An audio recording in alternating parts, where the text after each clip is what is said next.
Demain, ci palais de 4 la avril République teew li nga 2024, xamante ni tey jii. nous célébrons le 64e anniversaire de l'indépendance de notre pays. À toutes et à tous, j'adresse mes plus chaleureuses félicitations. Je rends hommage à chacune et à chacun de vous pour votre attachement aux vertus cardinales de paix et de démocratie qui fondent notre vécu quotidien. Les changements significatifs que nous venons de vivre de façon paisible témoignent une fois de plus de la maturité de notre peuple, de la vitalité de notre démocratie et de la force de nos institutions. Nous devons tous être fiers de cette belle performance. Cette année encore, par la grâce divine, notre fête nationale se déroule sous le signe de la communion spirituelle avec la semaine sainte pascale qui vient de conclure le carême, le mois de Ramadan qui tire également à sa fin. Cette année encore, par la grâce divine, notre fête nationale se déroule sous le signe de la communion spirituelle avec la semaine sainte pascale qui vient de conclure le carême, le mois de Ramadan qui tire également à sa fin. Compte tenu des circonstances, en lieu et place du défilé traditionnel, je présiderai demain, au Palais de la République, une cérémonie de levée des couleurs sobre et symbolique. Ce soir, alors que nous célébrons notre liberté retrouvée, mes pensées vont à nos vaillants résistants, héros célèbres ou méconnus, qui, se donnant corps et âme, ont défié l'odieux système colonial et sa prétendue mission civilisatrice pour défendre la liberté de notre peuple et ses valeurs de culture et de civilisation. Je voudrais également saluer avec respect et affection nos anciens combattants qui ont sacrifié leur jeunesse loin de leur famille au prix de leur liberté et de leur vie. Je rends un vibrant hommage à mes prédécesseurs, les présidents Léopold Sédar Senghor, Abdou Diouf, Abdoulaye Wade et Macky Sall, qui, chacun, a apporté sa pierre à l'œuvre de construction nationale. C'est sur la base de ce legs que je veux poursuivre avec vous notre quête collective du Sénégal de nos rêves. Mes chers compatriotes, la fête nationale met à l'honneur nos forces de défense et de sécurité. À vous, officiers, sous-officiers et militaires du rang, qui avez choisi le métier risqué des armes, je réaffirme la reconnaissance de la nation. Je vous exprime ma fierté, mon soutien et mon entière confiance dans vos missions au service de la patrie, de la paix en Afrique et dans le monde. Je salue la mémoire de nos djambars tombés au champ d'honneur et souhaite prompt rétablissement aux blessés. L'État restera toujours solidaire de leurs familles avec soin et compassion. Le thème de cette édition, les forces armées au cœur de la cohésion nationale, nous interpelle par son actualité et sa pertinence. Il nous rappelle qu'au-delà du cérémonial, la fête nationale est surtout l'occasion d'une introspection individuelle et collective sur notre commun vouloir de vie commune. Nos forces de défense et de sécurité, sous le concept armée-nation, symbolisant la diversité et la cohésion de leurs composantes socioculturelles, nous offrent un bel exemple de ce que doit être le vivre ensemble sénégalais. En tant que chef suprême des armées et garant de l'unité nationale, je suis déterminé à préserver notre vivre ensemble, hérité de nos ancêtres, parce que nous n'avons qu'une seule patrie, le Sénégal, notre abri commun, que nous aimons tous, qui ne commence pas par nous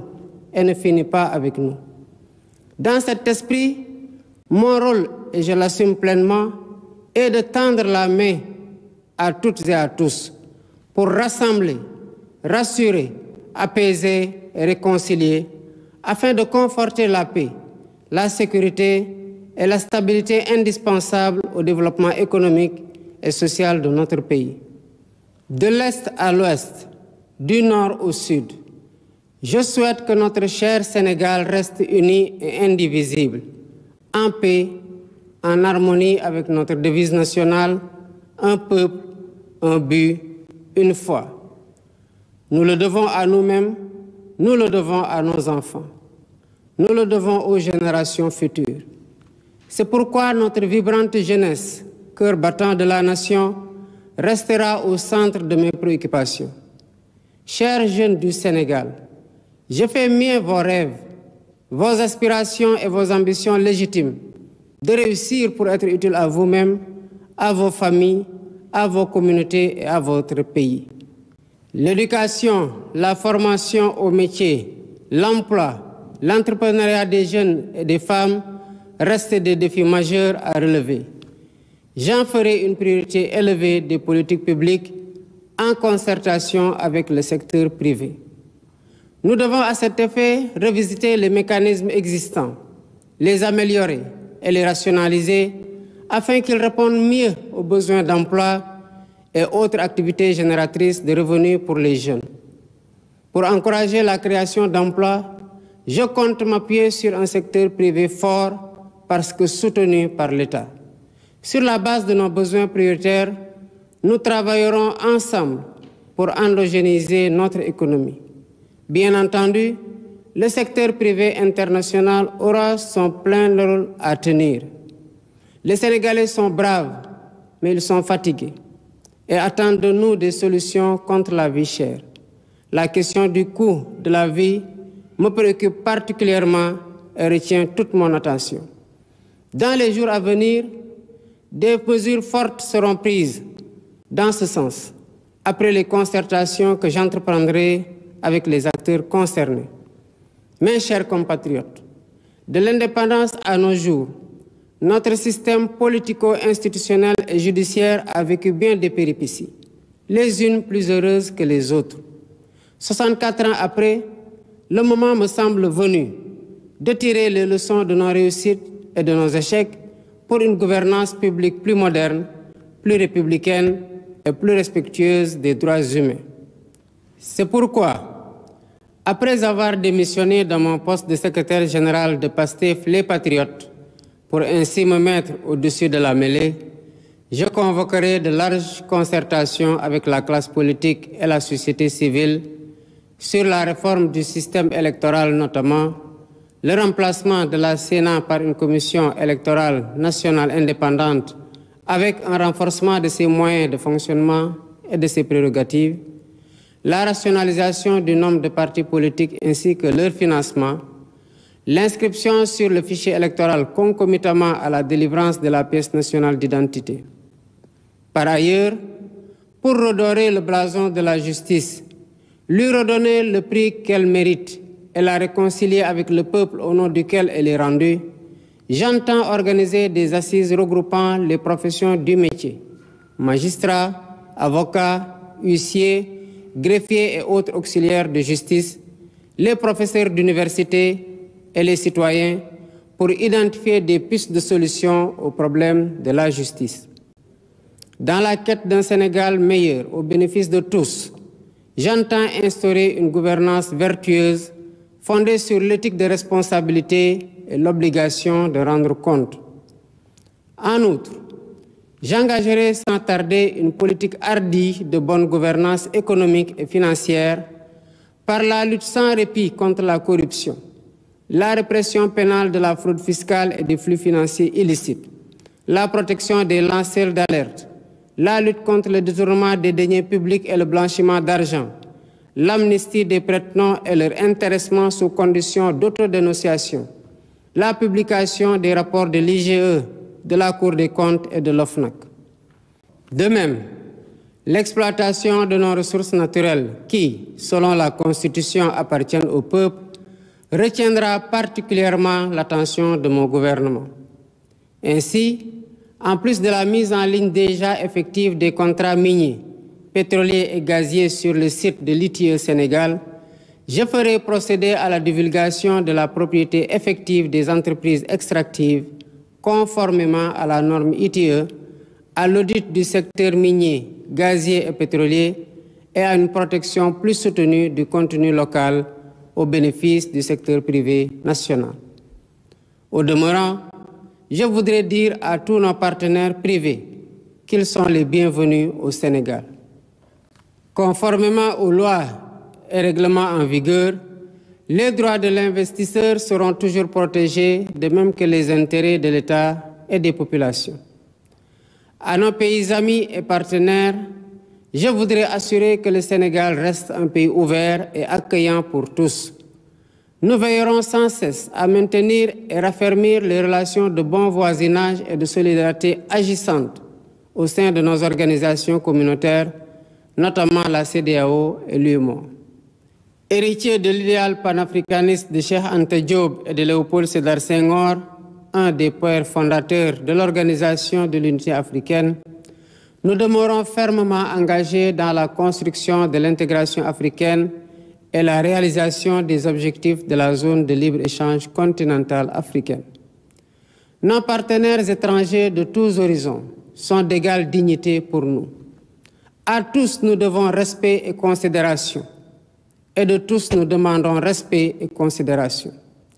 Nous resterons engagés pour une gouvernance mondiale plus juste et plus inclusive, dans le respect de l'égale dignité des valeurs, de culture et de civilisation. Mes chers compatriotes, la fête nationale, symbole de notre souveraineté, nous rappelle que nous sommes seuls face à notre destin et que personne ne fera à notre place ce que nous ne sommes pas disposés à faire pour nous-mêmes. Nous avons la responsabilité historique de conforter notre souveraineté en rompant les chaînes de la dépendance économique par le culte permanent du travail et du résultat. Dans cet esprit, l'administration doit agir à tous les niveaux de façon plus accueillante et plus efficace pour les usagers du service public. Nous devons bannir de nos pratiques les procédures et formalités indues qui altèrent l'efficacité de l'État. Dans cet objectif, j'entends investir massivement dans la digitalisation des services et des procédures administratives. De même, il y a urgence à gagner notre souveraineté alimentaire en investissant plus et mieux dans l'agriculture, la pêche et l'élevage, les trois mamelles nourricières de notre pays. Je tiens particulièrement à ce que les subventions substantielles dépensées chaque année dans la campagne agricole bénéficient aux véritables producteurs et non à des acteurs intermédiaires. En définitive, mes chers compatriotes,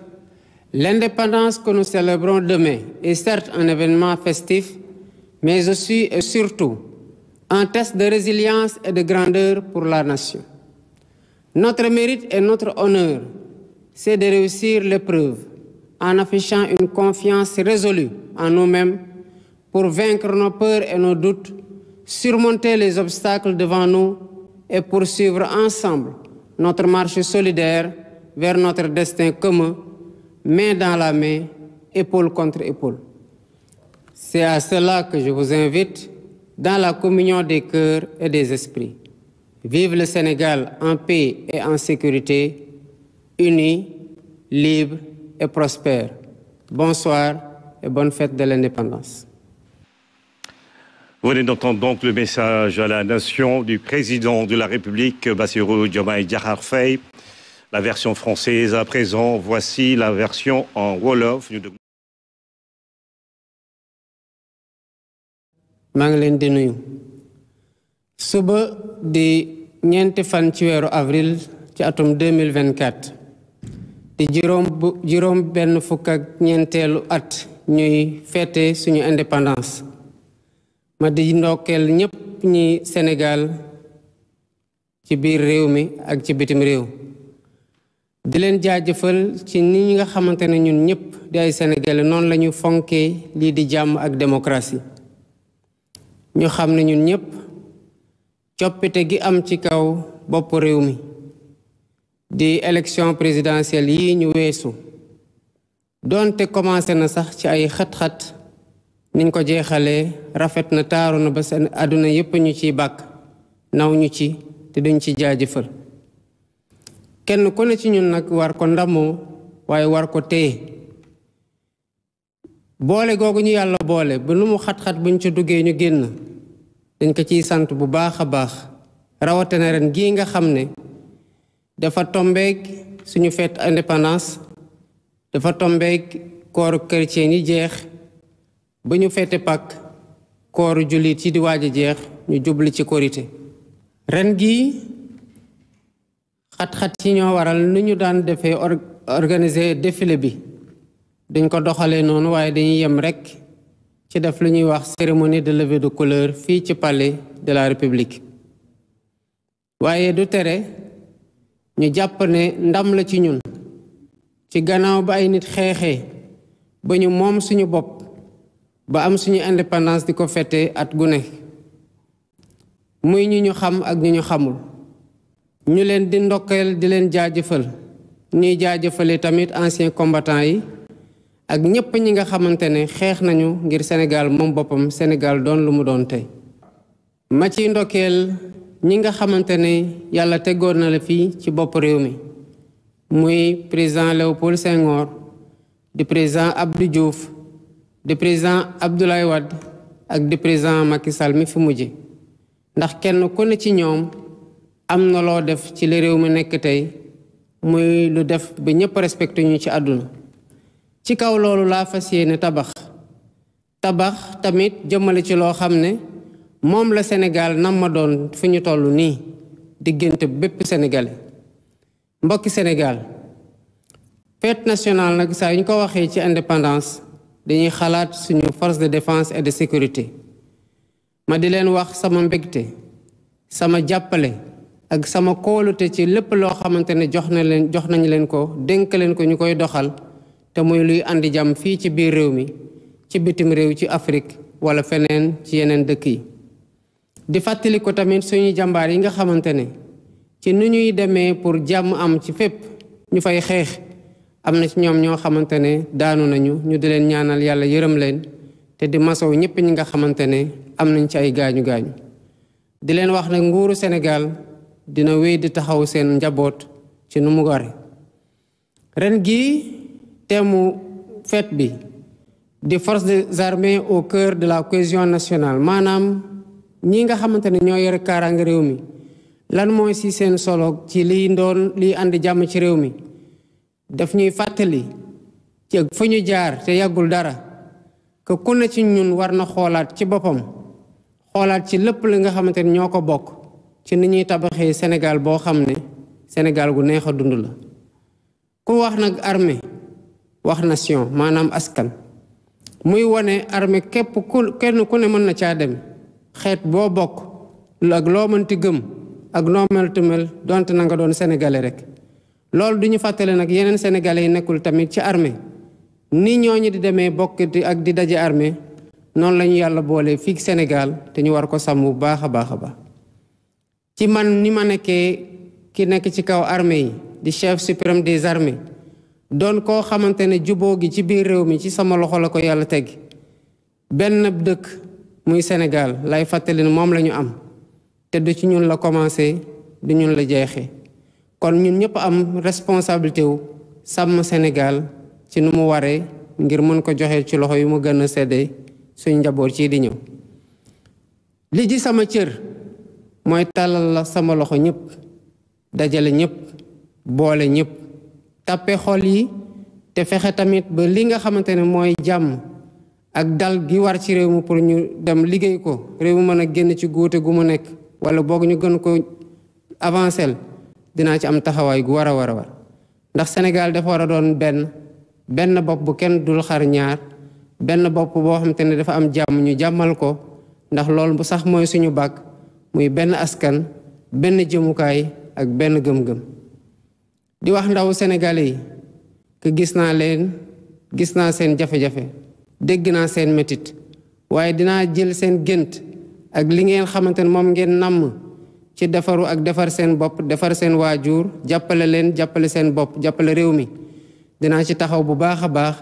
ba lépp lu jub njàngale lépp lu jub formation lépp lu leen di jox liggéey dina doon loo xamante ni ci sama mandat bii dinaa ci am taxawaay gu mucc ayib loolu nag dinaa ko def muy fexe ndaw ñi am liggéey fexe ndaw ñi mën a dimbale seen bopp dimbale seen njaboot dimbale seen waajur waaye ñi ma ci mën a àndal mooy ñii nga xamante ne mooy lu ñuy wax secteur privé te ñoom ñoo yore koom gi ci réew mi bu liggéey amee tamit ñoom ñoo koy joxe waaye day fekk nag mu lalu ci secteur privé boo xamante ne dafa am doole ndax réew mi daf ko jàppale état jàppale ko. Sénégalais yi ay jàmbaar lañ waaye sonn nañ moo tax ci fan yii di ñëw lépp li nga xamante ne war naa ko jël ci ay mesures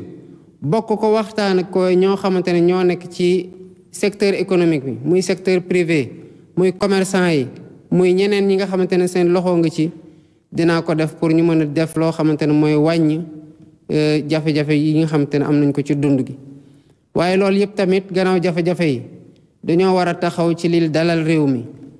gannaaw def nañu juróom benn fukki at ak ñeenteel di fête indépendance dafa jot tamit ñu taxaw xool ba xam fan lañ bëgg a jëmale Sénégal ak naka lañ ko fa bëgg a jëmale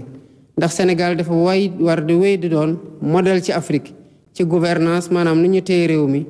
ak ci ni nga xamante ne noonu la ñu respecté ak yelleefu doomu adama yi fiy dund ba ca réforme institution yooyu maanaam naka la ñuy doolelee li ngank ko réew mi da ci am exemple buñ ca bëgg a joxe te yàgg ko wax tamit mooy man mii bés biñ ma fale ba def ma président de la République ma prêter serment ci laa décidé ne cërub ndombal tànk secrétaire général Pastef les Patriotes bi ma tàkkoon tekki naa ko bés ni ko tey pour doon président boo xam ne dafa tëddee njaaxaanaay ngir ñu jëmale ci waxtaan yi nga xamante ne dafay dalal maanaam espace politique bi maanaam langue politique bi ndax yaakaar nañu ne te loolu mooy li nga xamante ne moom la ñuy waxtaan ak sénégalais yi lii di lépp lu laali ci wote war nañ ko gën a ñongal war nañoo dem ci am loo xamante ne élection dootul dépendre ci ministère de l'intérieur direction générale des élections ndax jafe-jafe yi ñu ci am ren gis nañu ko ñu bëgg samp nag lii di commission électorale nationale indépendante boo xamante ne day moom boppam war a waxtaane tamit li nga xamante ne mooy ni ñuy xoolee ba parti politique yi nga xamante ne bari nañ lool ñu gën leen a boole pour gën leen a mën a wàññi te jàppale tamit parti politique yi nga xamante ne ñu ngi ci langue politique bi am taxawaay gi war di former di animer vie politique bi ñu mën leen a jàppale ci financement te mu doon financement boo xam ne tamit dañ koy saytu bëgg nañu ne tamit lii nga xamante ne mooy coowal fichier électoral fii ci Sénégal jeex ndax mënuñ ci élection yi ñuy dem rek ñu andi coowal fichier électoral ba tax na bokk na ci li ñu bëgg a jëm mooy képp ko am pièce nationale d'identité dootoo gisati ci gannaaw ne mënuloo wote ndax boo amee pièce d'identité doon Sénégal di nga war a wote fas yéene nañ tamit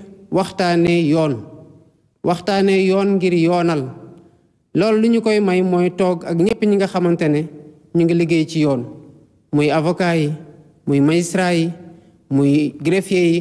muy ñeneen ñi nga xamante ne dañu leen wax ay auxiliaire de justice te seen liggéey jeexee ci yoon wala muy tàmbalee ci yoon ñooñu jàpp nañu bu ñu waxtaanee ak ñoom waxtaan tamit ak citoyen sénégalais yi nga xamante ne bu yoon dalee seen kaw lay dal te ñoom ñooy soxla tamit dem ci yoon pour ñu sàmm seen ak seen yeleef dinañ am yoon gu gën gi nga xamante ne am nañ ko ci fan yi kon yoon dina gën a jubbawaat ak askan mi nga xamante ne ci turam lañ koy joxe waaye lii dafa nekk pàcc rek ci li nga xamante ne rupture la buñ ñu bëgg ko andi te bi ci gën a mag yaakaar naa ci Sénégalais di ko xaar ci ñun mooy naka la ñuy sellalee li nga xamante ne ñun ñoo ko moom te mu am ñu koy denc muy gouvernance vertueuse te ànd ak tamit loo yore nga am ci éthique de responsabilité maanaam nga doxal ko ci maandute te tamit xam ne bés dina ñëw nga war a taxaw ci kanamu askan wax leen ne li ngeen ma dénkoon nii laa ko doxalee fii laa ci yem nii la mu doon lu ñëpp xam ndax lu ñëpp bokk ñëpp ko war a saytu ngir ñëpp jot ci. moo tax lii di guerre dinañ ko xeex gu tar ci réew mi boole ci nag ñi nga xamante ne tamit dañoo nekk ci réew mi di liggéey réew mi jàppale leen jox leen sécurité jox leen infrastructure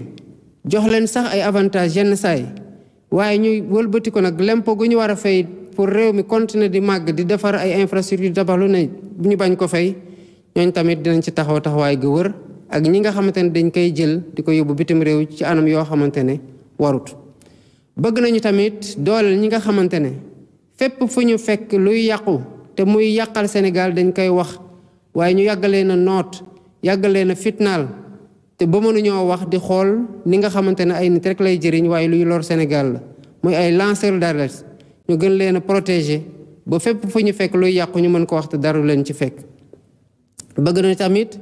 ñii nga xamante ne dafa am ñu jël alalu réew mi mënuñu ko def ci seen tur di ko def ci seen tur ñeneen ay xarit wala ay mbokk wala ay am di jàmm yoo xamante ne pour bañ rek ñu laaj leen xaalis bi ngeen liggéeyee lii fan la jógee mu mujjee feeñal luubal muy ay prête-nom dinañ leen waxtaan bu ñu waxtaanee ak ñoom pour ñu mën a feeñal seen bopp bu ñu feeñalee seen bopp duñu leen toppee dara non seulement duñu leen toppee dara waaye bu dee jël nañu alal loolu tax nañu jël alal delloowaat ko ci réew mi ñun dinañ am loo xamante ne dañ ko leen koy ciy jox pour gën leen encourager. lii di rapport yi nga xamante ne tamit dañuy jël ay corps de contrôle samp leen ñu mel ni IGE mel ni Cour des comptes mel ni OFNAC ñu dem defi ji ay rapport yooyu war a dem ci procureur sénégalais yi nga xamante ne ñoo soxla lu leer ci ni ñu saytoo seen alal mënuñu ko gis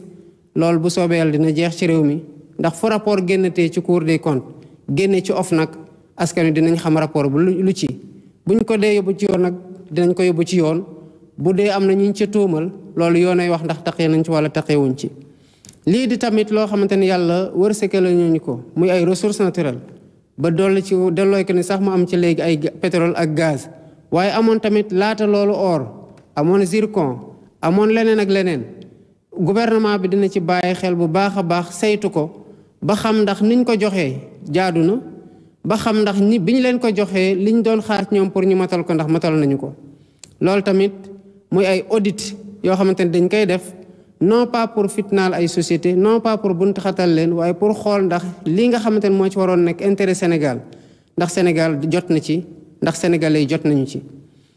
ñii nag nga xamante ne ñooy ñi ñuy jëflante ci bitim réew te muy ñoo xamante ne yàgg nañoo ñëw Sénégal nañu xam ne wala bëgg nañoo ñëw Sénégal dañu xam ne Sénégal tey la gën a ubbeeku Sénégal tey la gën a wóor